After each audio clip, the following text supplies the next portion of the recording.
मैंने sniper rifle set की, तीनों बदमाशों पर नजर रखी। वो आदमी शैंपेन खोलने ही वाला था। बिना किसी हिचकिचाहट के मैंने ट्रिगर खींच लिया।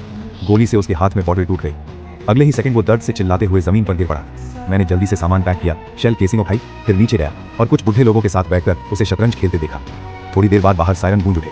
वो बच गया, लेकिन उसकी जिंदगी बर्बाद हो गई। कुछ दिन पहले मेरी पोती उसके घर गई थी। उन जानवरों ने उसका फायदा उठाया, उसके ड्रिंक में कुछ मिला दिया। लोग चीयर कर रहे थे। उसने कोई गार्ड नहीं लगाया था। उसने वो ड्रिंक पी लिया। थोड़ी देर बाद उसे चक्कर आने लगे। उसने सोचा कि ये उसकी शराब की वजह से है। उसे कोई शक नहीं हुआ। जब उसने वहां से जाने की कोशिश की तो उन्होंने दरवाजा बंद कर दिया। इससे पहले कि वो कुछ कह पाती, उन्होंने अपनी चाल चल दी। जब तक उसे एहसास हुआ तब तक बहुत देर हो चुकी थी। अंधेरा होने के बाद उन तीनों ने आखिरकार उसे जाने दिया। जाने से पहले उन्होंने बेइज्जती की तरह उसके हाथ में $15 थमा दिए। धीरे धीरे वो नीचे उतरी और पैसे जमीन पर गिरा दिए। घर वापस आकर वो तुरंत जमीन पर गिर गई। मैंने उसे फर्श पर गिरा देखा। मेरा दिल कांप रहा था। मैंने पूछा क्या हुआ।